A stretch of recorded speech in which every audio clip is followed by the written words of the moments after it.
The day after recording this podcast, we lost a legend in the game of basketball. By now, most of you know about the tragic accident in California that led to the loss of 9 people, including Kobe Bryant and his daughter Gianna Bryant. Our deepest sympathies go out to the families who were all affected by this tragic accident.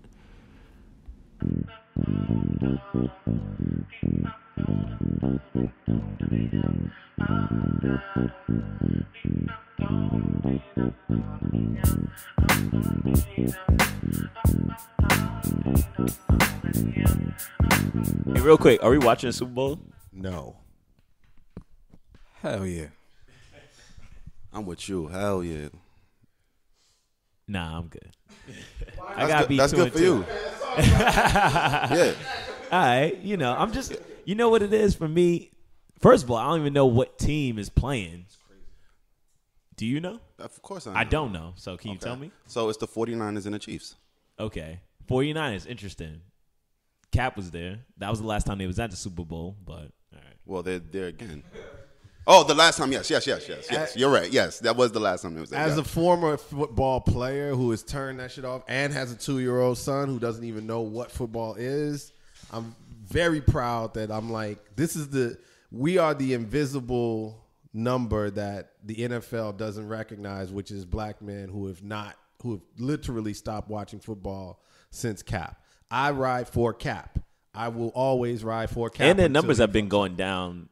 I think I'm not gonna say it's because of Cap, but their visual numbers. But more have been importantly, going down. it's more about having had several friends who played high level college. Some made the league, things like that. Like CTE is real. If anybody has seen the Aaron Hernandez documentary, it's real. And honestly, that young man didn't have a chance. Yeah, it's beyond.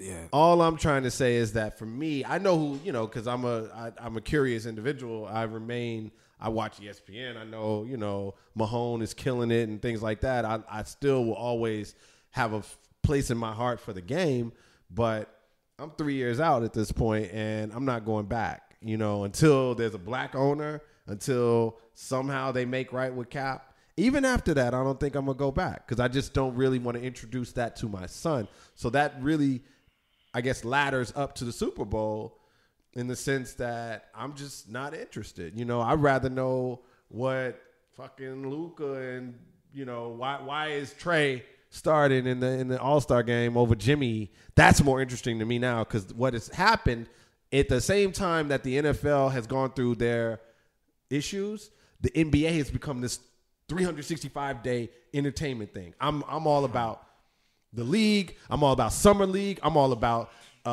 free agency. I'm all about all of that shit right now. Damn, so to me, that fills in everything. You touched on a few points that, I don't know where to start. So I'm gonna go with the NBA, right? Let's be clear now.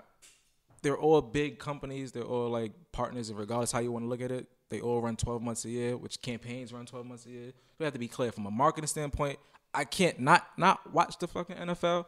It's strategies that I may see, is understanding how I can connect the dots in certain ways, so I have to pay attention to the NFL. The same way with the NBA. Now, the NBA, from its marketing standpoint, Adam Silver's a genius. He did a perfect job of eliminating MLB. He did a perfect job of eliminating the NFL by having social media and making the stars offline during the whole year. He even switched around free agency, which is a perfect thing. So now you're killing them. In regards to marketing, he's highlighting the stars in the offseason. NFL refuses to do that. MLB refuses to do it as well.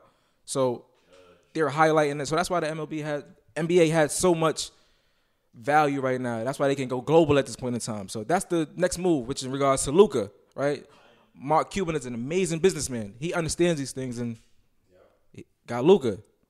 It's about to go crazy with the NBA.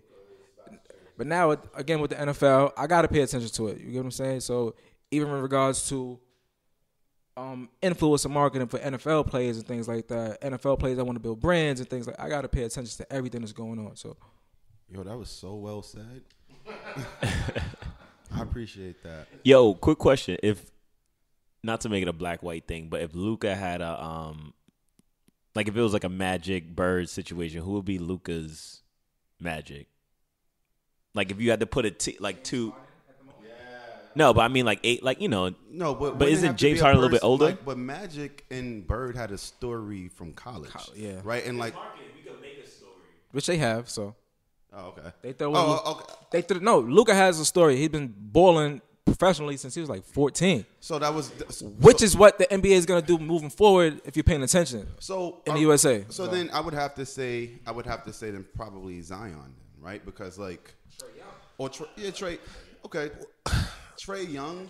But I'm just thinking I'm thinking about like I'm talking about like connecting worlds, right? So like Luka in Europe has been so popular as a very young age for being a professional. Zion came onto the scene. I knew him through like Instagram. Yep. I never even so like, and that was just a different world, right? So it's now, this is the top pick. Trey Young wasn't even in the first pick, was he? Nah. So like that's why the connection is more Zion. It's like, all right, you just hear so much about this guy, and like you see these highlights, and it's like, all right, this kid is killing in Europe. Let me see what he's going to do when he gets to the NBA. That's always the conversation, right? And then he's here, and it's like, oh, he could really ball. The same thing about Zion. Like, you've seen all these highlights.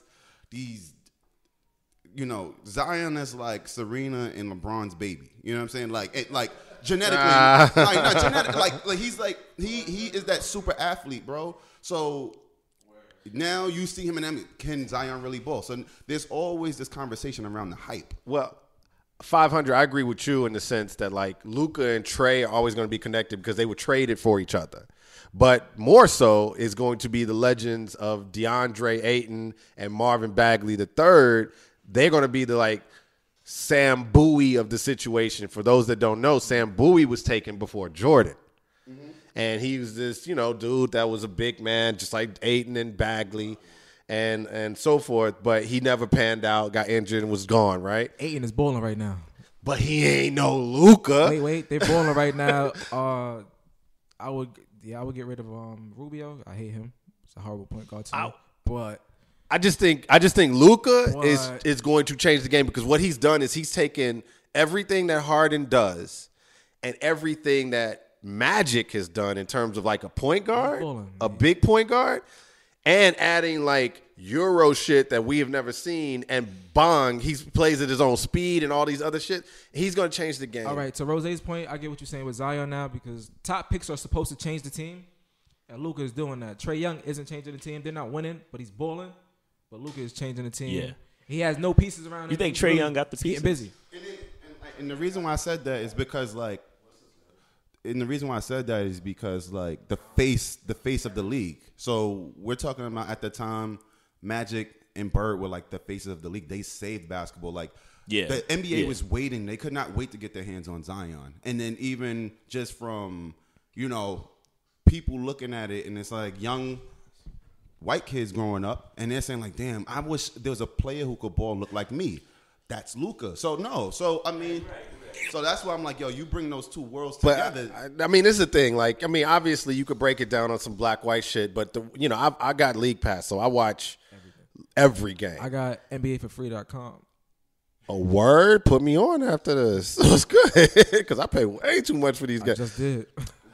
My point is that Luka, after watching him, I've at least seen 10 games, right? It ain't black or white, son. This guy he's nasty. It's beyond that shit. But wait, let me make a point. And it's a little divergent. It's a little bit. I'm about to play my bad. I'm about to play Tony Stallion for a minute and ask a question. Does the panel think that the NBA overhyped Zion with this like return where they moved the game to ESPN? They had the jump at the joint, all this stuff. Now he showed up, my man, and I loved it. I literally said a prayer for this kid before that game because I'm from Chicago, obviously, and I cannot go through another D Rose situation, and I love this kid. But do y'all think that they overdid it from the branding and marketing side of it? Are they just doing too much? He's box office. He's electric. The way he blocks shots, he's electric. The way he jumps is electric. If he get a jump shot, it's crazy. But so I agree. He's perfect. I agree. I just wish he get some better sneakers. Just trash. Zion coming back, that was like everyone getting ready for Black Panther, bro. Like just like no, serious. It's the hype around the movies. Like I gotta see this. So it's like, yeah, I want them to put the most dollars and try because it's all about views, right? So it's like, let's put this star out there. What you said, box office. You gotta. I thought he should have sat out for the year. And he changes the team, so the dynamic changes. He helps them win. So unlike Trae Young, which comes back to Luka, he can help them win. So he's not to get too much into the weeds. Like this isn't a sports show, but just add bro, so we can go anywhere we want. I believe that my man Brandon Ingram is, and this is the interesting part, because being that my team is so motherfucking ass right now, and until they get rid of their white boy enclave at the top, I'm finding other teams. And the team that I found, what's your team? The Bulls. Oh man, Chicago Bulls. Until we get rid of, I'm saying it on the record, Garpax and that idiot fucking coach we have, clown dude, I forget his name, but until we get that rid of that contingent and they sell the team or do whatever needs to be done, then we're going to be whatever. But my new young boy team is the New Orleans Pelicans, led by Brandon Ingram. So I'm saying, like, to me, just bring it back from a branding side. I believe Brandon Ingram could be a 2-inch shorter KD. And now what does that do when you because he's had an all-star season. What does that do when you bring back Zion, who with his weight, I just don't know if he can hold up, you know? I wouldn't do it that way. If I was a coach, I would let that team run with Lonzo Ball, 6'7". He can score, and he play defense, and he passed the rock something crazy. So if I was to do that, bro, Lonzo got to lead that. They both could jump. You got Zion in the corner. Brandon Ingram can shoot 1-on-1, fourth quarter, play basketball. It's Lonzo's team, if they're smart enough. They do it right, it's Lonzo's team, bro. That's a good point. All right, so speaking of sports and basketball, one of the other points. So apparently Steve Stout, Queens native, posted that the Knicks are hiring the agency, a.k.a. Translation, that rebranded the Brooklyn Nets. The Brooklyn Nets. So I guess my question is not so much from a sports perspective, but do you think just rebranding the Knicks will help them bring more talent in? I think it starts just like ownership, though. And that, like, it absolutely there, right. Like even when the Nets came from Jersey to Brooklyn, right? They had what's the owner of the Nets? Prokhorov, I think his name was. But when he came over and they bought the team, like, it was this hype, this excitement about it, and they were willing to do things to make that team. Not to cut you off, but Jay is an amazing businessman. The way he connected dots, because that same company is the company that helped the Brooklyn Nets. Yeah, exactly. Jay getting bags everywhere. So I mean, in addition to that, it's like, okay, you know, it kind of starts there because you got to give people something to look forward to. Like, I just don't think the talent and people are committed to the net. They have to win first. They have to win first. They have to win. I think it starts at it starts at the top, though. Yeah, it does, but they have to win also.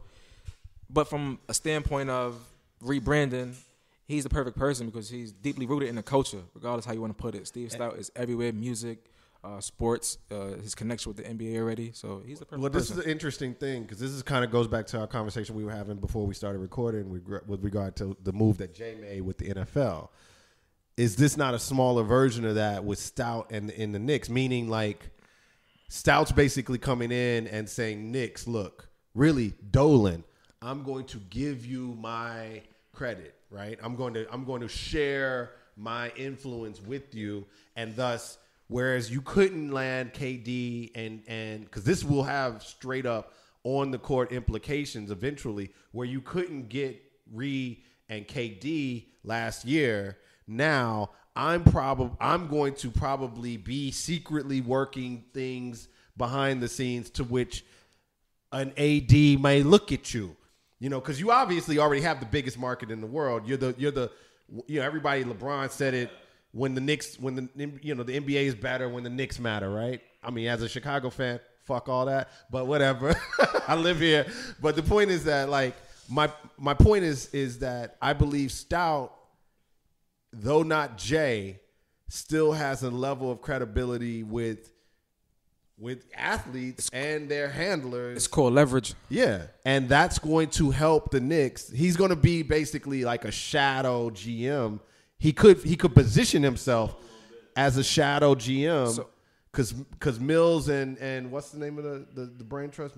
Steve Mills and the other dude with the freckles. I forgot the name. They to me just don't have the level of credibility that I feel is necessary to land these young cats. And this is my point about, not to bring it back to Chicago, but with the Bulls and old white men holding like these fiefdoms and shit. That's a fact. Where it's like, yo, you want to get these Zions and these young cats and these BIs and cats like that, yo, you got to have people that speak their language. And that's the genius of what I think the Knicks have done. You're right. So what I've realized is, from a standpoint of NBA, from a standpoint of rebranding, he's a perfect person again. It makes a lot of sense because you could look at what happened in LA. Jerry West is with the Clippers. That's a powerhouse. Imagine New York in Brooklyn. That's amazing. A lot of revenue. So it makes a lot of sense. I don't want to go deeper with it because I realized something else, but I'll leave that alone. Yeah, I mean, the thing about the Knicks too, like they make the most money every year with a bad team anyway. That's wild. Right? So like that's been the thing about Dolan and why he really still gonna hasn't come. put right. So like people are still gonna support it, right? So I never even got to Steve Stout, but I do think it's a great look, right? But because he's so infused in the culture, I think he'll bring cool to it. But with them not changing that team, the team can look cool. He could bring people on the sidelines, but if they're not gonna win and they don't change, trade everybody and get rid, it's not. Dolan is gonna say, you know what, this ain't gonna work. Just bring in somebody else. Yeah, man, they fucked up when they had Phil Jackson. But look how quickly the Lakers. Look how quickly the Lakers flipped. Like, what was it? A year, 2 years, 2 seasons ago? Yeah. They were the laughing stock of the league. Like, that was 2 years ago where it was like, fucking Kobe. But I'm not even talking about that. I'm talking about like Jeannie Buss is like over here fucking with Phil, and he's making decisions off the sidelines, and they had other, all that crazy shit. That's a different ball game, though. And now they're the like toast of the league. But you got to understand, you can flip quickly. Now that's leverage. Now LeBron wants to be in a warm place. He wants to end his career off right. His son has an amazing place to play basketball at. So it's a lot of leverage there. For Knicks don't have that leverage, right? And the Lakers are all about winning championships. Exactly. So again, like their ownership is like, no, we have to win. It's almost like the Yankees. That's right? why he got AD. It's like, yo, we have to win. We're gonna do whatever we have to do. Yo, LeBron, we're gonna hook it up for you. We'll probably do some partnership with you where you can go out into the sunset. We're gonna make this stuff happen. I just don't think Dolan is not committed. They're committed to winning. No, so think about this, right? They'll get an amazing player or a star player because it is a huge market, and you got LA. We advertising. The big markets are the money makers. So But New York is a huge market. That's what I'm saying. So that's why it makes sense, because you have Boston, you have LA. New York is not where it's supposed to be in regards to sports wise or anything else, especially with the Nets. Not the Nets, the Jets and the Giants. It's trash. Everything is horrible in New York. So Steve Stout changed that in regards to rebranding everything. So I feel like, but also he's got to make sure that he doesn't because it's not like Steve Stout is going to be in the pushing pixels on the computer. They can't change the DNA of the Knicks. There are certain teams in the league, Knicks, Celtics, Lakers, Bulls, a couple others that are fresher, that are newer, but the original, I don't even know if those are the original teams, but they have a certain element. If they ever change the Bulls jerseys, I would just die, right? Knicks, same thing to me. There's a certain level of, there's certain things that you don't touch. And I feel like that's the Knicks on the jersey or New York on the jersey. That's something you don't touch. But I believe that the work will be done. You're going to see it on the court. I think that Stout is going to do a lot more work than even he perceives he's going to do to actually make them a credible organization again. I don't know. I feel like he'll look at the commercials with Chris Paul and State Farm. He'll get somebody like R.J. Barrett, and that'll take a lot of spotlight off of the bullshit that's happening until they restructure the organization, which I think that's happening. So pray is happening. I can't go my whole lifetime without seeing the Knicks win. I'm not even a Knicks fan, bro. I don't like no teams from New York, bro. It's heartbreaking. They never made me excited. I like certain players. You know what I'm saying? That's true. Understanding the whole structure. I just like players. I feel like nowadays it's more of a player thing than a team thing. Because like you mentioned the Yankees, I don't really know all. Like in the '90s, I knew most of the Yankees players. Now I only really know Judge and a few other people. But it's like you root more for the player because you want to see them succeed. No, baseball is, but that's a different story. I'm not even gonna touch that, man. I mean, that hurts me. What you just said, Fi, because like. I'm a Chicagoan in New York. I've lived here for 20 years, but I'll never give that up, right? I'm always going to be a Chicago. But real quick, just to cut you off, I've been to Chicago bars. You guys in sports are different from New Yorkers in sports. How? Like I don't know. Like this is a Chicago bar I've been to in LES, and like y'all ride like. The amount of heart and love y'all had for the Cubs, like, for the Cubs when they was playing, it was like, dog, I ain't never see that shit for no New York team. Okay, here's the thing about Chicago, right? We're like this, like, isolated city in the middle of the country. Y'all call it flyover states or whatever. Like, we're like the capital of that, right? And then obviously, and we have these other little fuckers around us, like Detroit and St. Louis and all of them trying to, like, get at us. But we have to hold it down. So we take all comers. And it's like, you know, as much as, like, bullshit has happened in Chicago with, like, violence, our city is like I will die for it, literally, and our sports teams. That's why Derrick Rose is such a hard subject to even talk about. Like I tried to watch that Pooh documentary and I just couldn't even like do it yet. You know what I mean? Like it's so hard that our sports teams represent everything. Y'all have a lot more in New York. Like y'all got hip hop, y'all got like industry. But Chicago, we got sports. But here's the thing. The other thing too. You got to think who's attending these games, right? Like the people are attending Knicks games to get deals done. So it's not really sports fans.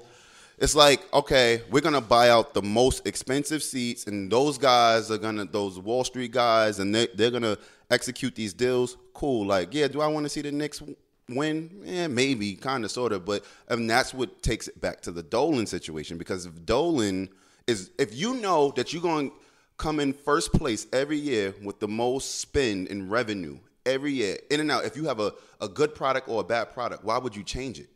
You're not going to change it. So I think in the instance of Chicago, right, it's almost like you ever see people in the South and they go to like these big schools, like these big football schools, like every weekend, everybody's getting ready for the big game. Everybody's getting ready for the big game. And then when you come here, it's like no one cares. Like you could slip and fall down a train, like on a train, and no one's going to care in New York. We just going to keep going because everyone is like, yo, how do I get to the next thing? And that's how they treat sports in New York, which is just crazy. But that's so I pay attention to the grassroots. Plus the implants. So in New York City, the grassroots is not as big as Chicago, Indiana, and other places where teams or just the people there, or they just really love the sport itself. New York, we have so many different teams, so many different high schools. It's not one big high school where everybody can go. So we really don't care about it from a grassroots standpoint. But if the Knicks were winning, it'll change. They're not winning. And it's the team. All the teams suck. And the other thing about New York is, I mean, we've won. I mean, we won chips too. So like Wait, not to cut you off. Yeah. How many chips did the Knicks win in history? One, I think. Now 72. Chicago right? has a reason to be a diehard fans. They had the greatest player of all time. Yeah, but that's a generation ago now. People hold on to that. We also never had a Magic. We also never had a Bird. That's true. We never had a Bill Russell. So think about the legacy of it. And this is why it was so hard that y'all didn't get that the Knicks specifically. Knicks won 2, 1970 and 1973. Okay. No, I wasn't even. None of us. But this is why it was so hard that that KD and Kyrie went to Brooklyn, which, living amongst y'all don't consider a real New York team because they were the New Jersey Nets. But consider it a real team. What's funny is they were actually, before they were the New Jersey Nets, they were actually they were the New York Nets. But the point is, all I'm saying, and I had another point about New York. Y'all wake up every year y'all wake up every day and go into every season, specifically with the Yankees. And this is something I admire about y'all. you expect to win a championship every year. Whereas as a Cubs fan, and this is a perspective that we won in 2016 and now it's changing, as you can see with like Manhattan, things like that. It's like we hope not to lose every year. And that's a completely different perspective of how you approach, so you know. Now look at it as from a brand standpoint. You have Gucci, and then you have something like, let's say the Hundreds, right? Everybody familiar with the Hundreds, right? Yeah. The Hundreds had some losing seasons where they won less than they, lost. They took more L's. The Yankees, from a standpoint, they've been winning. Again, it's a culture of winning. So of course we're gonna be excited, or just it's a perception now that the Yankees supposed to win. Exactly. We don't have that, and that plays into business. So it plays into what's going on with the Knicks. It plays into a lot of different things. So the crazy thing about the Yankees, people who are Yankees fans, like we don't even watch any other team. Like I won't turn on baseball to watch two other teams play. Like I don't even care about baseball that much. I don't even watch baseball. I watch baseball. I love baseball, but I can only watch the Yankees play. If I get tickets to a Mets game, I'll pull up to that. But like, it's not like I ain't buying no Mets tickets.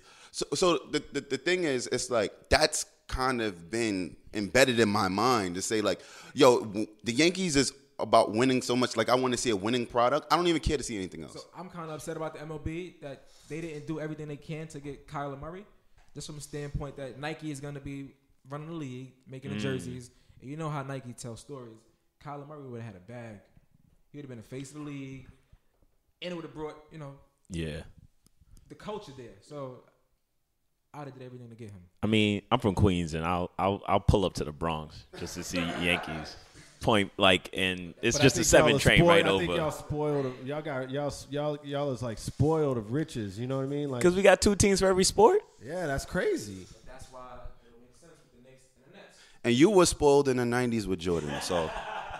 But y'all throw that out there, and I get it's a real thing, though. We would have won every year. Nobody, no Eastern Conference team could win because of the Bulls. Since 2000, do you understand the heartache that we went through? Like we had essentially a whole decade before D Rose of just like where Jalen Rose was like our fucking like star. And and like it was the worst, yo. And it was like, and now we're back there. Wait, hold up. And it's just we had Ewing getting his ass bust by Mike though. Like we watching this, Mike Spreewell choking. But y'all also got to a chip, didn't y'all? Y'all lost to like Houston, right? Bro, if I put out a brand tomorrow and it looks amazing, but I don't sell shit, what's the point? By the way, those Ewing joints, I kind of think are fire. Like the new Ewing, like we don't even care about them joints. Let me not say that sneakerheads care about it, but at the same, we gotta win, bro. So if the Knicks don't win, I agree. So bringing it back to the stout translation Knicks thing, I believe that his work is going to be done less about like they're like, oh, we're gonna make the Knicks cool. It ain't about making the Knicks cool. As an ad agency, he's very strategic. So think about it. Something has to be coming for them to announce what's happening. I know something is coming. Like, you know what I'm saying? Like there's a strategy. There's something coming for them. So now he can lay it out. Boom. Yeah. This is who we're gonna get. This. Trust me, players probably signed a year before. Never know. They just don't put it out there. That could be true. Damn, that was insightful. AKA, so New York is spoiled because we got a lot of teams? That was crazy to me. But we love Colfax and we love Chicago. That was crazy, I'm just bro. saying, yo. We losing, but we spoiled. We losing, but we spoiled because we got the Yankees. Bro, that was crazy. Bro. That was crazy.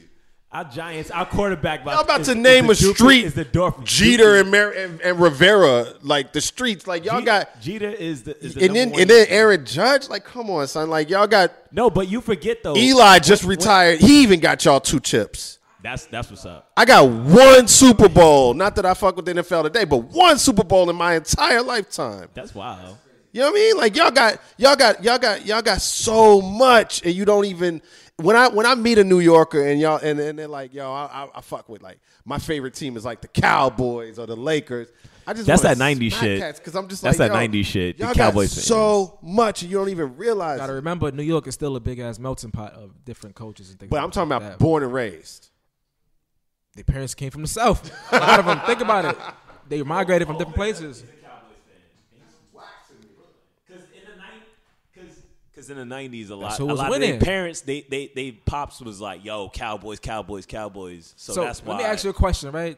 You believe winning in life is important, right?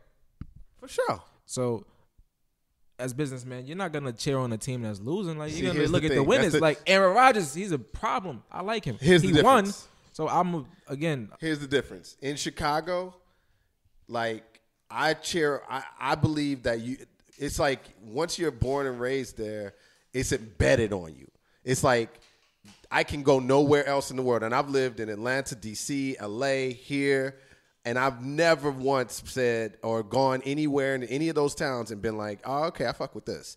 I am a Chicagoan, therefore the teams, no matter good or bad, and I've been a Cubs fan growing up on the South Side. I fuck with the White Sox too. I love them both.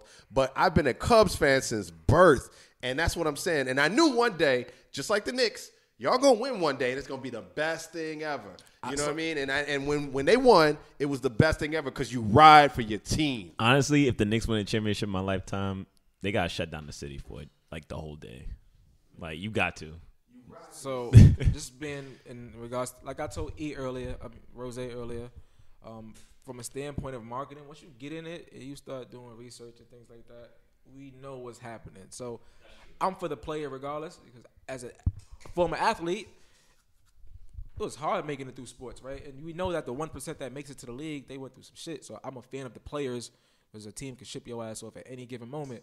So, but from a business standpoint, we know what we're selling, which is not the athletes, but they're the main, Right.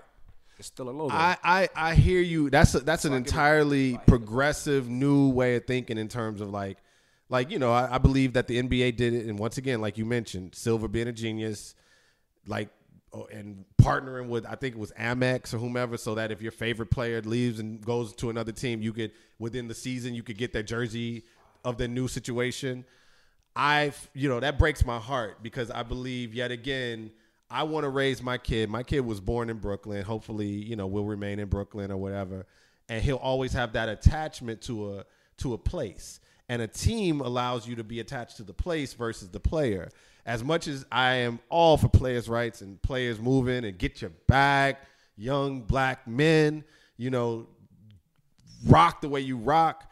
I just still believe that there needs to be some level of loyalty to the team and the place, That was a really good point. Like the team is the staple. Like that is the representation. It's like if you go someplace and they're like, oh, damn, this guy got to be from Chicago, right? Like when he walks in the door, like I know him. But if I didn't know him and you just hear him talking, like this cat got to be from Chicago because you're representing where you're from. I think with New York, like we were talking about earlier, teams like I would never be a Brooklyn Nets fan ever. I don't care because the Knicks mean so much to me. Like it meant a lot to me as a kid, and I remember as a kid growing up watching the Knicks with my dad and like watching these games together and getting killed by Jordan, right? So it's like I've always had this thing. It's like God damn, like we gotta get it right.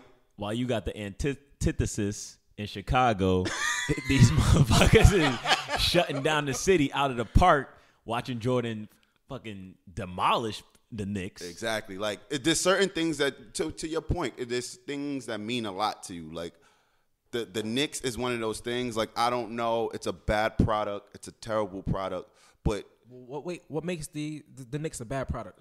The players, the product on the floor. No, it's not. Let's be clear about this, right? Think about what they did to Melo, right? Think about that they don't care about winning, really. You get what I'm saying? So it's how they treat. So the players. So That's I'm with you. The bad product. I'm with you. Players itself.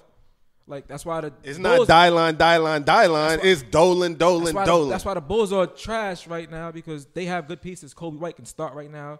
They have some pieces. The coach is horrible as well. You get what I'm saying? So, bro, it's the players. It's the players, bro. I'm gonna tell you why it's not the players. Let's look at Chris Paul. What star we got? Let's look at Chris Paul right now. What he's doing over there at OKC with nothing around him.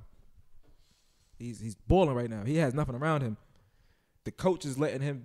It's the product. It's everything from there. And they have a culture of taking care of their players. I think having a conversation about like Chris Paul and OKC. All right, I respect that. I get that, right? Like I'm just saying year over year, the Knicks have not, like, at least you could go back to OKC. Like, damn, I remember when they had James Harden and KD and Russell Westbrook. So like that was a time when they went to the finals. They're doing that thing. Too. Even more recent than that, right? So like, yeah, I'm just saying a bad product, meaning like you make the most money out of all the teams and you don't have 2-star players. That's a bad product. You know what I mean? That's what I mean by as a bad product. But that happens to what they did to players. That's why the rebranding is important. So now they're gonna put somebody in the spotlight where they're treating him amazing because they did Melo completely dirty. So people are looking at that. It's like, okay, we don't want to be a part of that brand, right? That's why Steve Stoudemire is gonna come in and do an amazing job from that perspective first. There's no loyalty in sports. It's still a business at the end of the day, like Jay-Z and Dame Dash. We forgot that, still a business, bro. Like, all right, that's a good point. Good point. Yeah. Rose, any thoughts? Sign us off on. Nah, man. It's consistent with me, so stay out their way. But yeah, man, Abro is closing out. No soft talk when it comes to telling the truth. Yeah, man. Thanks for joining us. Join us again on the next pod.